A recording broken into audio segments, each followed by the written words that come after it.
The last thing is note ID. Right. Sorry, let's just get that open again. Note ID.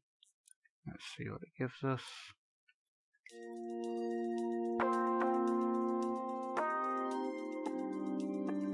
Yeah, so if I just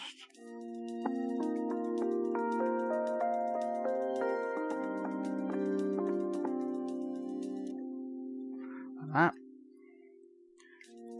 and we can watch the number.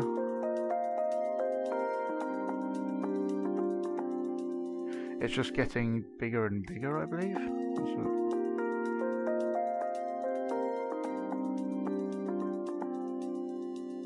There's a 15, and then the reason why it's then going to 5 is because we're getting a value from this other one as well. If you remove that, so it goes 1, 2, 3, 4, and so on. And the last one is 15 because there's 15 notes in that particular clip. In here. Cool. So those are those. However, we want to. We'll just remove that now.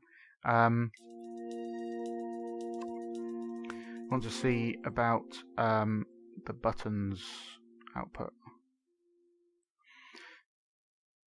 Yeah, so we don't want to plug in there. We want to plug into this one.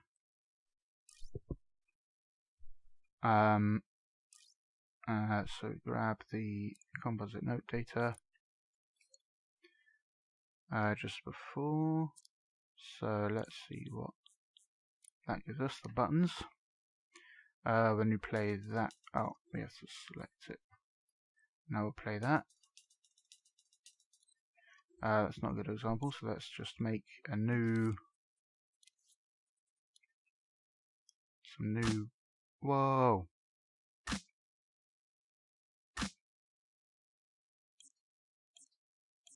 try it again.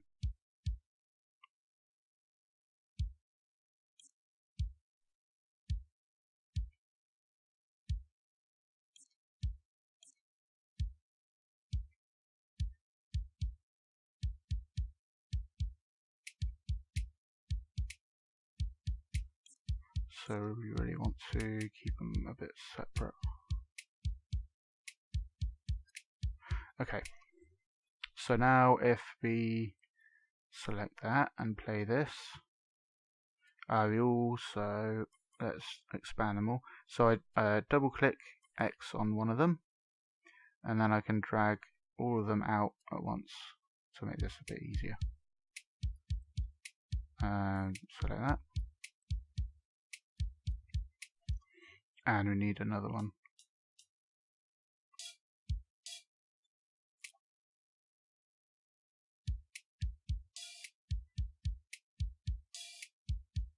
So you can see it's playing the different, giving a different number for each of these buttons.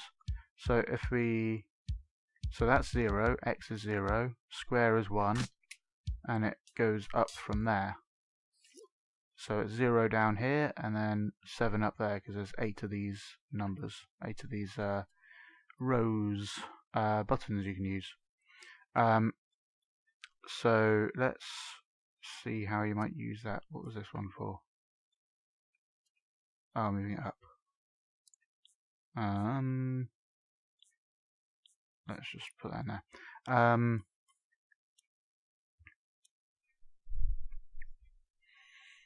So how to demonstrate this?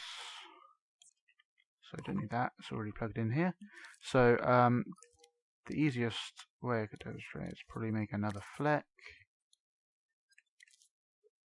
Okay, and then make this one blue, like that.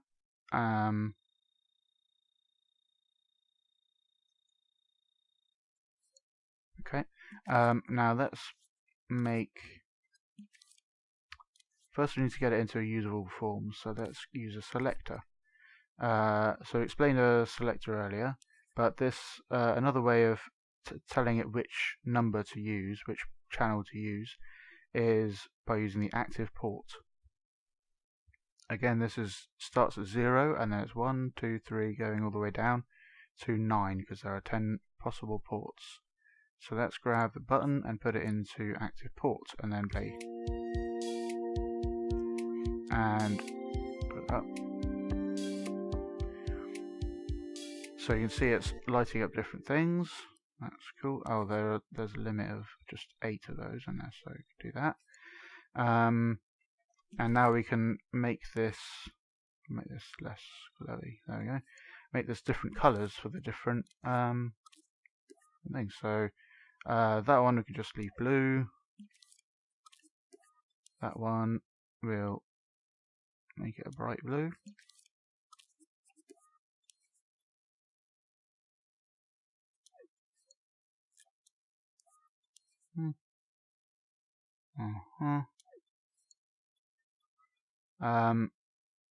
Now if you look at this, we know the only ones we're using is A, B, D and G. So A, B, D, D and G.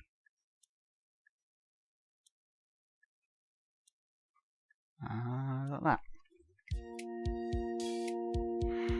And now we have different things happening depending on which button was pressed, and that's usually for like drums and stuff, so each of the buttons sounds like a different drum being hit, or a sound effect, or whatever it is. Something to be aware of with this one,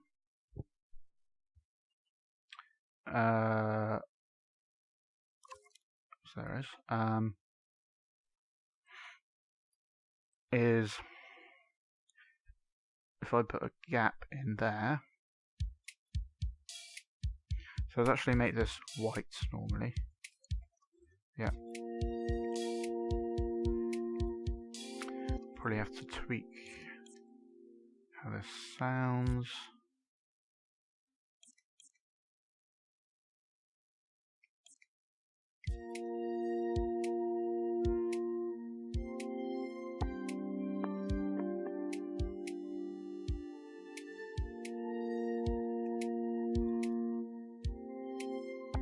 So we know that X is 0, which is this one here, so that's A. However, when nothing is playing, again it defaults to 0. So we don't really... oh, that needs to be set. That needs to... oh, what's going on? That needs to set that to blue. There you go.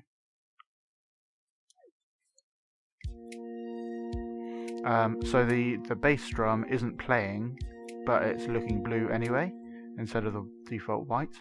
So what we can do is combine it with the volume, which will be 1. Normally it will be 1 when it's actually playing something, or you can use the is playing output from the clip to power this. So while this is powered, it's sending out signals. While it's not powered, it's not sending out signals. So then it'll only activate one of these keyframes while it's actually playing something. So the rest of the time, let's set it to not glow and then make the others make it glow.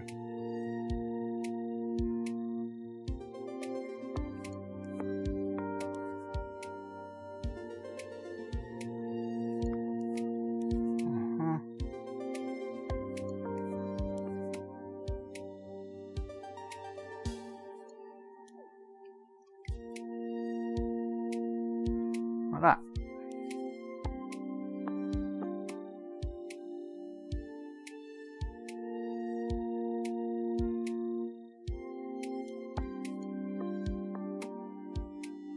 Pretty cool. And if you like, you can add some like fall off.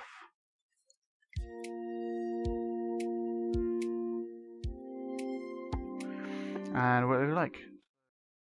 Yeah, and obviously if you have like a character, you want a character to kind of tap his foot or something. Let's try that.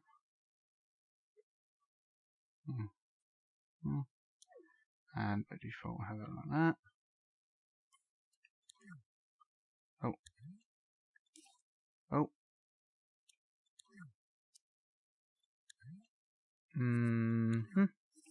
Put that in there. Then you can use the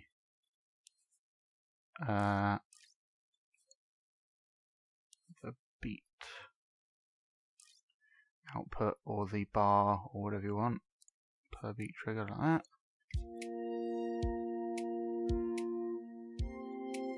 It's probably messing up because it's trying to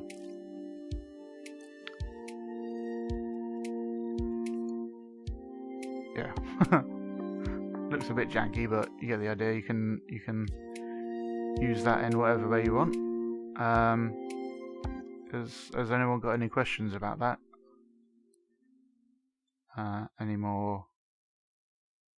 Anything particular they're wondering how to do with it? One cool thing is that I've kind of half done a number of times is using these to look like they're doing something. So by turning up the impasto a whole ton. So now if I use that per beat thing, so it kind of looks like it's an actual thing. If we put some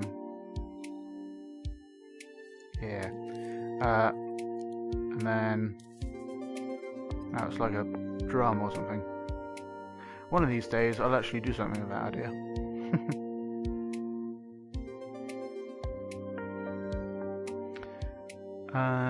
Cool.